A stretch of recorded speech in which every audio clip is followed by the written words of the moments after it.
হরে কৃষ্ণ। আমরা ইন্দ্রিয় একাদশী সম্বন্ধে আলোচনা করব।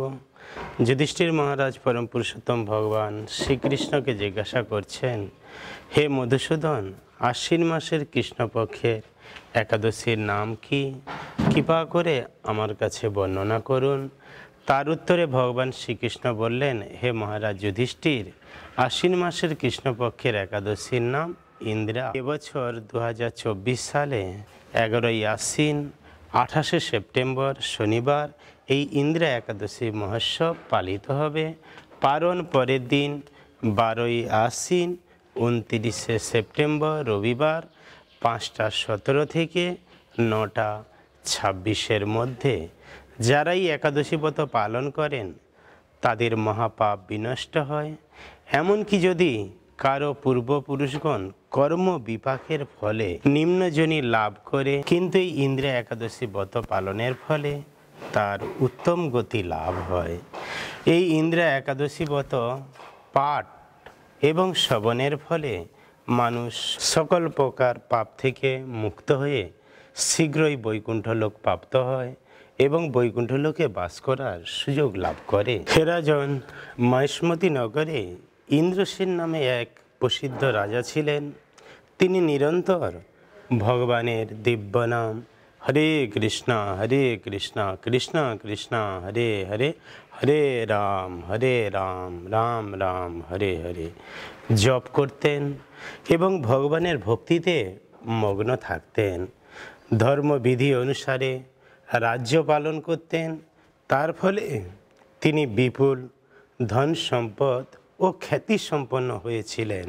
সেই রাজা পুত্র এবং পৌত্রাদি সহ সুখে রাজ্য পরিচালনা করতেন। একদিন রাজা যখন সুখে রাজসভায় অবস্থান করছিলেন, এমন সময় হঠাৎ দেবর্ষি নারদ মুনি স্বর্গ থেকে সেখানে গমন করলেন। তাকে দর্শন করে রাজা করজোড়ে প্রণাম নিবেদন করলেন এবং পূজা করলেন, চরণ ধৌত করলেন, ষোড়শ উপাচারে তার পূজা করলেন। তারপর তিনি বললেন, হে মুনিবর, আপনার দর্শন মাত্রই আমি যাবতীয় যজ্ঞের ফল লাভ করেছি।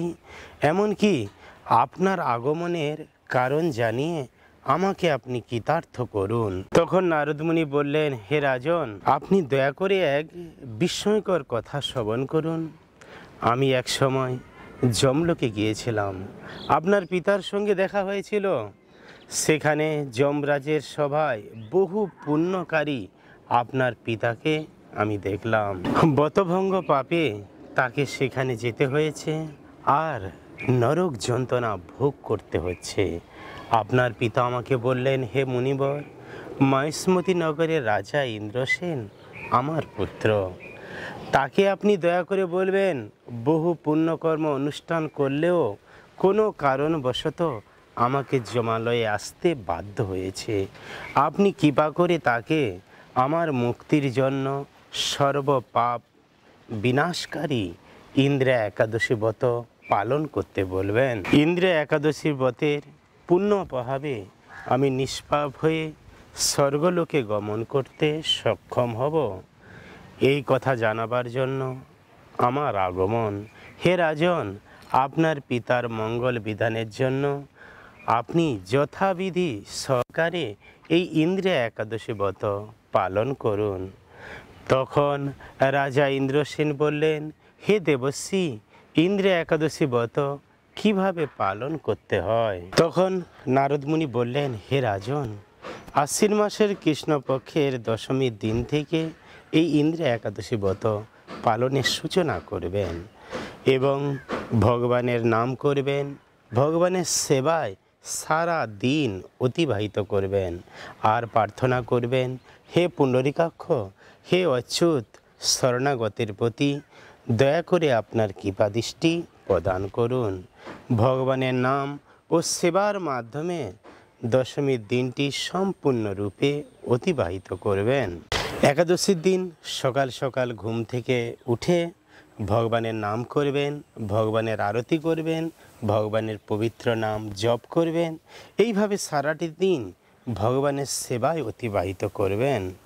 দ্বাদশীর দিন সকালে ভক্তি ভরে শ্রী গোবিন্দের পূজা করবেন।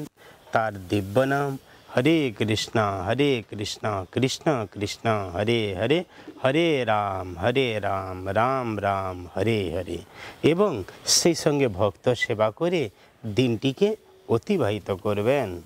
বিধি অনুসারে শ্রীহরি এবং ভক্তদের অর্চন করলে আপনার পিতৃবর্গ অবশ্যই মুক্তি লাভ করে শীঘ্রে বৈকুণ্ঠ লোকে গমন করবে। রাজাকে এইভাবে উপদেশ দিয়ে দেবর্ষি নারদ প্রস্থান করলেন।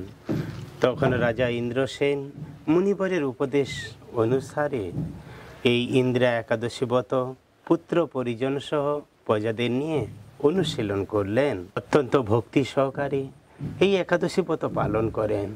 তার ফলে দেবলোক থেকে পুষ্পবৃষ্টি হতে থাকলো এবং তার পিতা বৈকুণ্ঠ লোকে গমন করলেন। তারপর রাজা ইন্দ্রসেন নিজ পুত্রকে রাজ্য সমর্পণ করে আর ভগবানের সাধন ভজন করেন, একাদশী ব্রত পালন করেন এবং ভগবানের দিব্য নাম হরে কৃষ্ণ কৃষ্ণ কৃষ্ণ হরে হরে, হরে রাম রাম রাম হরে হরে জপ করেন এবং অবশেষে তিনি বৈকুণ্ঠ লোকে ফিরে যান। সেজন্য আমাদের সবার উচিত এই ইন্দ্রিয় একাদশী ব্রত পালন করা এবং পরম পুরুষোত্তম ভগবান কৃষ্ণের আরাধনা করা।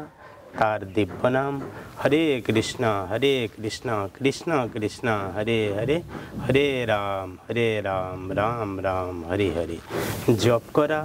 তাহলে আমরাও সমস্ত প্রকার পাপ কর্মের খারাপ ফল থেকে মুক্ত হয়ে আমাদের নিত্য আলয় বৈকুণ্ঠ লোক গোলক বৃন্দাবনে ফিরে যেতে পারবো। হরে কৃষ্ণ, অনেক অনেক ধন্যবাদ।